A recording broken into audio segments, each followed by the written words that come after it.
आज हम आए हुए हैं एक ऐसी शख्सियत के पास जो किसी भी परिचय का मोहताज नहीं है और हमारे क्षेत्र बिजनौर के जाने माने नाम है वो डॉक्टर बीरबल सिंह जी। और ये उनका बड़प्पन है कि हमने जब उनसे थोड़ा सा समय मांगा तो अपनी कीमती समय में से उन्होंने हमें समय दिया और ये समय देने का उनके मन में केवल एक ही भावना रही होगी, जन कल्याण की भावना। क्योंकि हमने उनसे कहा था कि सर हम आपसे थोड़ी सी बातचीत करना चाहते हैं जिससे कि जो ग्रामीण क्षेत्र के लोग हैं या बिजनौर क्षेत्र के लोग हैं वो थोड़ा सा जागरूक हो सकें। तो उनकी जागरूकता के लिए एक संदेश और कुछ प्रश्न सभी लोगों के मन में हैं जिनका उत्तर शायद हम लोग नहीं दे सकते, जो एक डॉक्टर दे सकते हैं। तो आज हम उनके पास आए हुए हैं और उन्होंने हमें अपना कीमती समय दिया है। तो आइए उनसे बातचीत करते हैं और अपने मन में और आपके मन में उठ रहे प्रश्नों के उत्तर जानने का प्रयास करते हैं। तो सर सबसे पहले तो आप, वैसे तो किसी परिचय की ज़रूरत नहीं है आपको, लेकिन फिर भी एक बार हमारे दर्शकों को अपना परिचय दे दीजिए। मेरा नाम डॉक्टर बीरबल है। मैं गत 40 वर्षों से यहाँ बिजनौर नगर में मैं प्रैक्टिस करता हूँ और मूलतः मैं ग्रामीण क्षेत्र का रहने वाला हूँ और मेरे पास जो अधिकांश मरीज हैं वो भी ग्रामीण क्षेत्र से ही आते हैं और स्वाभाविक रूप से ग्रामीण क्षेत्र का होने के नाते वहाँ के कल्याण की, वहाँ की बेहतरी की, वो सभी प्रकार से कि वो विकास हो गांव में, वो अच्छे स्वास्थ्य उनको मिले, अच्छी शिक्षा उनको मिले, ये हम सबकी प्राथमिकता होनी चाहिए और विशेष रूप से मेरी प्राथमिकता में तो ये है। जी। तो सर जैसे इस समय गांव में कहा जा रहा है कि वहाँ कोरोना नहीं कहा जा रहा है, ये कहा जा रहा है कि वायरल फीवर है, बुखार बहुत चला। हर एक गांव में आप कह सकते हैं कि हर घर में बुखार पीड़ित इंसान रहे और काफ़ी मौतें भी हुई हैं। तो आप क्या कहना चाहेंगे इस बुखार के बारे में? नहीं, बिल्कुल मैं ये मानता हूँ कि जो मेरे अपने अनुभव में आया है, जैसा कि मैंने कहा क्योंकि मैं ग्रामीण क्षेत्र से संबंधित हूँ तो मेरे पास अधिकांश मरीज भी ग्रामीण क्षेत्र से ही आते हैं।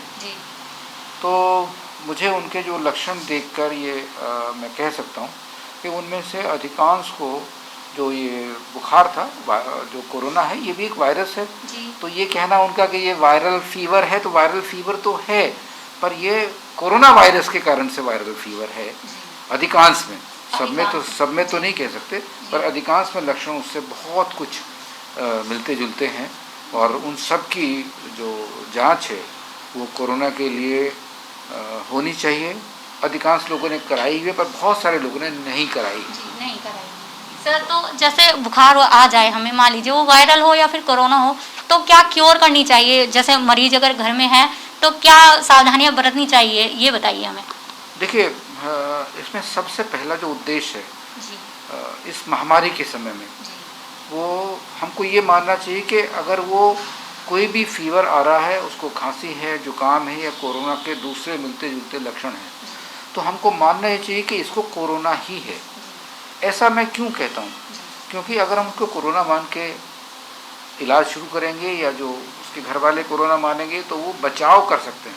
पहला काम है आइसोलेशन।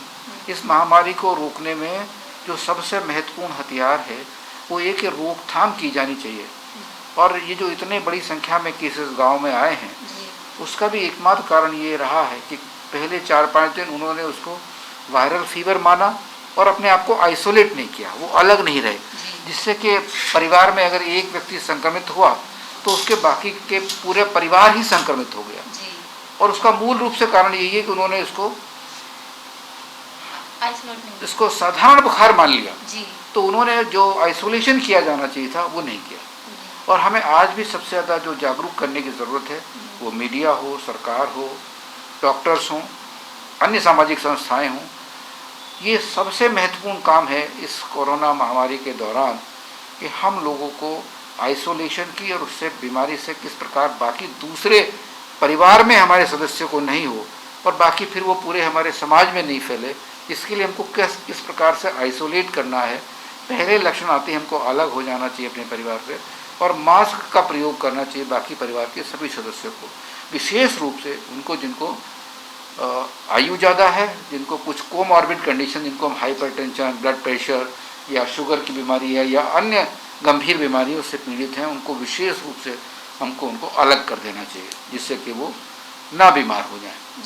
सर एक बात हमने भी देखी ग्रामीण समाज में, जैसे बुखार होता है तो कुछ लोग अब सेल्फ डॉक्टर बनने लगे हैं, यानी कि जाकर वो मेडिकल से गोलियां ला रहे हैं और खा रहे हैं। तो ये कितना सुरक्षित रहेगा या असुरक्षित रहेगा, इस बारे में कुछ बताइए। देखिए, ये जो प्रश्न आपने किया है ये जी। बहुत महत्वपूर्ण है, जी। क्योंकि इस कोरोना महामारी का समाचार पत्रों में, टीवी चैनल्स पर जी। इतनी सारी चर्चा हुई और उसमें इतनी सारी दवाइयों के बारे में भी चर्चा हुई। जी। खासतौर से कुछ दवाइयों को लेकर तो बहुत चर्चा हुई। जी। अखबारों में सीधे सीधे यार रेमडेसिविर इंजेक्शन नहीं मिल रहा, ऑक्सीजन की कमी से मृत्यु हो रही है, जी। जी। और इसके अतिरिक्त अगर हम जो स्टेरॉयड इस्तेमाल करेंगे तो वो ठीक हो जाएंगे। जी। तो और जो बाकी दवाइयाँ भी इस्तेमाल होती हैं उनके बारे में भी इतनी चर्चा टेलीविज़न पे हुई, और सब घर घर में टेलीविज़न है, सब लोग उसको देखते हैं। जी। तो वैसे भी हमारा स्वभाव है हिंदुस्तान में कि यहाँ पे हर आदमी डॉक्टर बनने का प्रयास करता है। आप किसी से बात करेंगे, वो खुद बीमार होगा, मुझे तो डॉक्टर के नाते अनुभव है, जब वो मुझे दिखाने आता है और अगर दूसरा कोई बैठा है सामने, तो वो जो बीमारी बता रहा होता है तो सामने बैठे वाले व्यक्ति उसको इलाज बताना शुरू कर देता है, लक्षण बताना सुनने के साथ ही। वो खुद बीमार है, खुद अपना इलाज कराने आया, पर दूसरे को वो दवा बतानी शुरू कर देता है। और यही इसमें भी हो रहा है। सब जो दवाइयाँ हैं वो किसको कितनी मात्रा में देनी है, कब देनी है, कौन सी दवा कब शुरू करनी है, इसका फैसला डॉक्टर को करना चाहिए, और क्वालिफाइड डॉक्टर को करना चाहिए। ऐसा नहीं हुआ, इसके कारण से भी इलाज में बहुत सारी जो दवाइयों के साइड इफ़ेक्ट्स हैं वो हमको देखने को मिले हैं। बहुत सारे ऐसे लोग थे जिन्होंने स्टेरॉयड खाए, उनको शुगर थी, उनकी शुगर बढ़ गई, जैसा कि अभी अपने समाचार पत्रों में पढ़ा ब्लैक फंगस बीमारी आ गई।